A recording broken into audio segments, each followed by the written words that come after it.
Hello and welcome to Favorite Rugby on Favorite Sport. France 96, Namibia 0. It was a tough night at the office for Namibia, to be honest. Which we kind of expected, we kind of knew how tough, maybe not to that extent. 900 points was definitely on the cards, to be honest. 2 disallowed tries as well from France, from a couple of silly penalties as well. So could pretty easily have been a 100-point game, but it is still the biggest win of the World Cup so far. And could the real France please stand up? They stood up. That was kind of what I was saying, I think, in my preview and in the build-up, is that we've been waiting for that statement from France. Yes, they beat New Zealand, and they beat Uruguay. Uruguay was a bit iffy. It was a rotated side. New Zealand, I thought at some stage played very well. Weren't always at their best, but definitely showed facets of the game. Whilst tonight against Namibia, we saw the France that strikes fear into the hearts of most teams, to be honest. We saw the offloads, we saw the skill set, we saw everything on display. And if they play like that, they're going to be very difficult to beat. So before we break the game down, I'm not going to go through every individual try because it might take a while. Because there were, and I don't want to lie to you, 14 of them. Please do smash a like on the video. Please do subscribe to the channel as well. It took just 6 minutes and before the first try was scored, and literally I'm going to read out the timestamps: 6 minutes, 9 minutes, 17 minutes, 21 minutes, 25 minutes, 33 minutes, 38 minutes, 40 minutes. So 54-0 at half time. You're thinking 100's definitely on the cards. Ironically, Namibia played pretty well in the second half because Jan Dijssel got a red card in the 45th minute. It took them 2 minutes after that to score their first points. Did France 59 points to 0 in the 47th minute. And then 66-0 in the 54th. But after that, they held out for quite a while. And looked a bit better. Then 63 minutes, 68 minutes, 76, 79 was the final. And at the end of the day, by the time it got to that sort of stage in the game, it was just overlaps. Namibia stopped playing. And then there was a final yellow card to Jason Penaud. So Namibia actually finished with 13 men on the field, which was always going to be a bit difficult. But yeah, in terms of your try scorers, Damian Penaud with a hat-trick. Antoine Dupont with a try, as well as 2 try assists, one with his right boot, one with his left boot. But at what cost did this win come France? Antoine Dupont leaving the field with what, for me, looks like a broken cheekbone. A pretty bad tackle from Jan Dijssel. Not a good position. Yes, Antoine Dupont was slightly. He was standing pretty straight, to be honest. Jan Dijssel did dip, but there is pretty big height difference. Led with his head and direct head on head collision. I don't even understand why I had to go to TMO bunker. For me, a pretty clear red. It was a yellow card upgraded to a red card. But the main thing is that Antoine Dupont was replaced immediately and is said to be on his way to hospital right now to have scans. And I don't think they're going to be good news. I think that could be a fractured cheekbone. And if it is a fractured cheekbone, that is Dupont's tournament over. So it's once again throws up that whole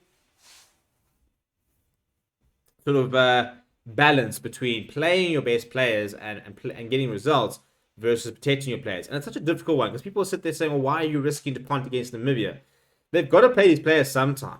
To only play 2 pool games and then go into a playoff means you risk going into a playoff undercooked.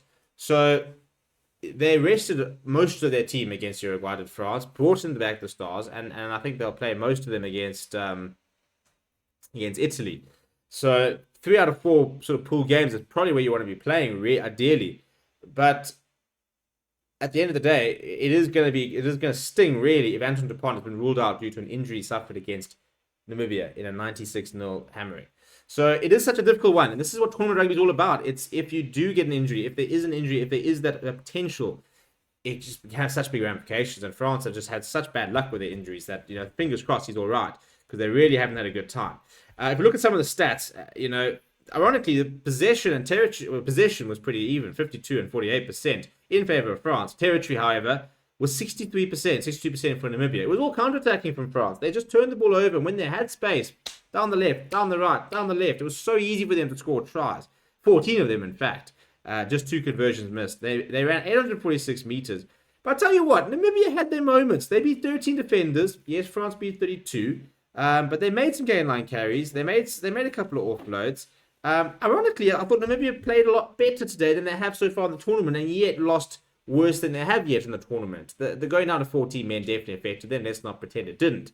But I thought they had moments where on attack they looked a little bit better. Some of the set piece and phases. So tackles made, Namibia missing 51% tackles. You're not going to win too many games, are you, when you've only got a 49% tackle rate? It was shocking. Absolutely shocking. 32 tackles missed out of 63 that we were asked to make. So missing more than one every 2 tackles is a really bad stat to have. France, on the other hand, 90%, 116 of 129 tackles.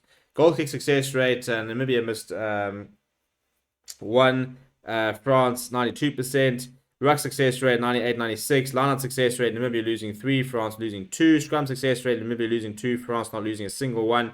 12 penalties, yellow card and a red card from Namibia, 3, and only 4 penalties from France the entire game. Look at some of the stats here. Let's look at the 2 wings, shall we? Louis Biabari,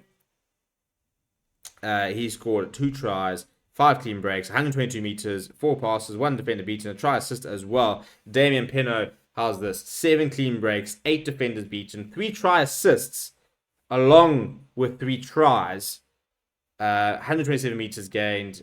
What a performance from him. Absolutely phenomenal. Brilliant play he is. But to be fair, the entire French team were good. I thought Jonathan Dante carried very well. Jalabert, apart from one loose pass, which was intercepted, which was eventually cancelled out anyway, played really well. The loose trio was solid. Cameron Wacky, what an important player he's becoming.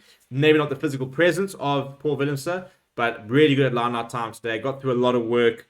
He's a very good player. He's just guilty of not being an absolute man mountain, which Paul Willemse is. Silverby, very nice, couple of nice touches. Not too active today, but got through 41 minutes, which is probably the main thing from him. But yeah, let me know what you thought about the game down in the comments below. Smash a like on the video. Subscribe to the channel as well. Thank you very much for watching. My name is Steven, and I'll chat to you soon.